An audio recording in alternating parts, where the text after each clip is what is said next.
Support for Swan Song is brought to you by viewers like you. Thank you.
For some reason, it always catches me off guard when I'm researching for an episode and finding out that some massive manga or anime franchise decided to release their very first video game adaptation for the WonderSwan.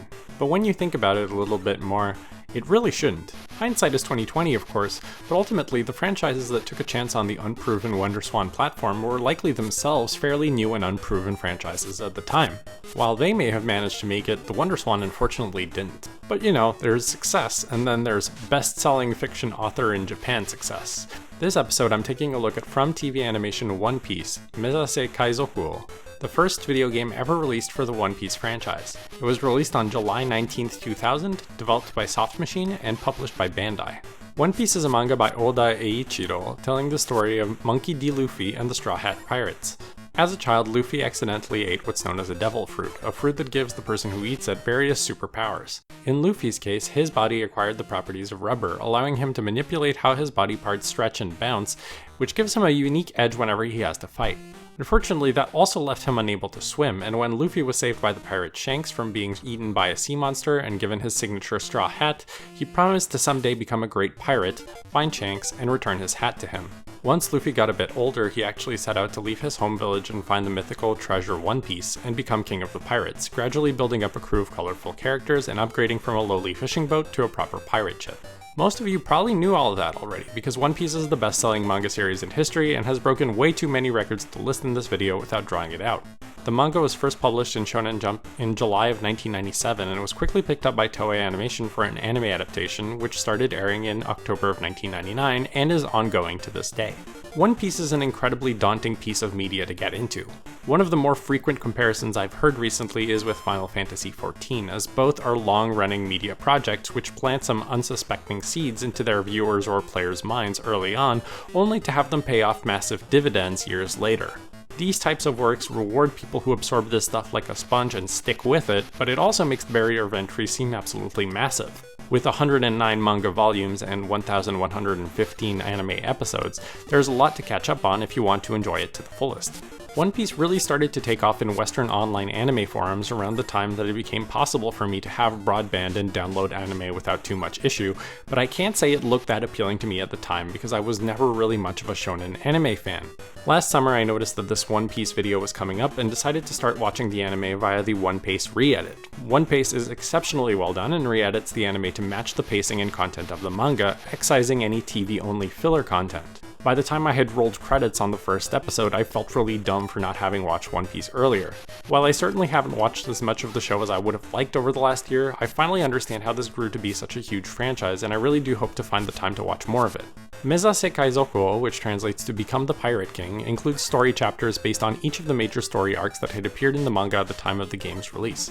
This means the Romance Dawn, Orange Town, Syrup Village, Baratie, Arlong Park, and Logtown arcs all make an appearance in this game.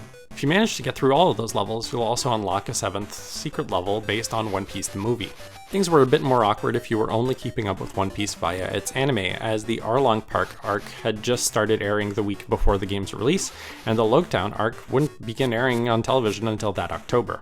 There are two main facets to playing Mezase Kaizoku-ou: navigating your ship and combat. Ship navigation plays like a board game built around an ocean of tiles. During each phase of the game, one tile will become your assigned destination. At the start of each of your turns, you will be dealt cards, one of which you can pick to add to your hand. Each turn, you have to play a card, which fulfills two purposes. The first is that it'll allow you to place a tile into the ocean in order to create a path between your current location and your destination. Each tile has one or more spaces on them which your ship can move across. The second purpose is actually getting to move your ship, which is determined by a number in the corners of the cards. This number indicates how many spaces your ship is allowed to move that turn.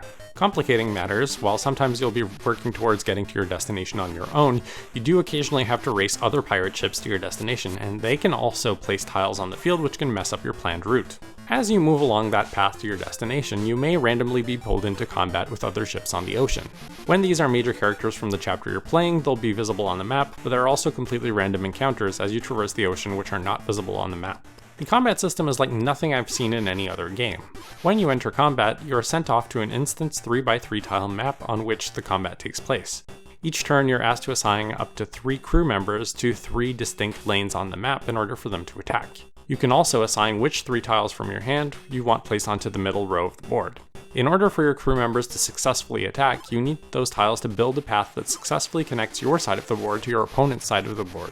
Your win condition is either to defeat each of your enemy's crew members or take out their ship entirely. This makes it feel a bit like a turn-based auto-playing MOBA, which is definitely not something I'd be expecting from a One Piece licensed game from the year 2000. Each crew member also has their own finisher attacks, which can be unleashed by placing a specific combination of tiles into the middle row, dealing damage to all enemy crew members and their ship for a pretty big power spike. Unfortunately for anyone playing through an emulator, Soft Machine forces you to rotate the device to landscape every time you need to assign crew members and tiles, and then back to portrait for the rest of the battle sequence. This is by far the most annoying game with regards to orientation changes I have played throughout the series, and I can't really recommend playing it on anything other than real hardware for that reason. While you may be familiar with the immensely popular One Piece card game from 2022, Mezase Kaizoku-ou integrated with the very first iteration of a One Piece trading card game. One Piece Card-Ass Hyper Battle was the name of that first try and was sold in 2000 and 2001 through Bandai's Card-Ass network of trading card vending machines. By playing Mezase Kaizoku-ou, you would gradually unlock Wonderwind cards, which could be compiled into a special 10-card deck which could be used in the game's Card-Ass mode. Wonderwind is a special format you could play with your friends where on each turn, the current player would press a button on the WonderSwan to randomly select one of the 10 cards in the deck and activate that card's effect. Unlike something like Plane Chase and Magic the Gathering, these effects are resolved as one-time effects and not static effects that stay active until the next time a player rolls a Wonderwind card. Oddly enough, if you don't have enough cards to make a full 10-card deck, you can still build a deck, and anytime you roll for Wonderwind effects, any empty deck slots will simply cause no effect if they are rolled onto. I can't think that this is a terribly useful feature to have in 2024 when One Piece Card-Ass Hyper Battle mostly serves as a collectible to speculate on, but it is a neat part of the card game's history that has been preserved nonetheless. The way I see it, there are two main issues with Mezase Kaizoku-ou that makes it fall flatter than it ought to. The first is the presentation.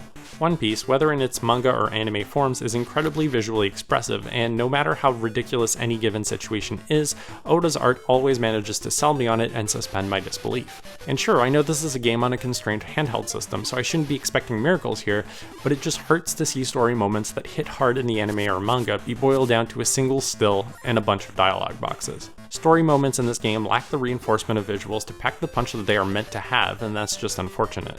The second is the lack of depth of the gameplay systems in the single-player mode.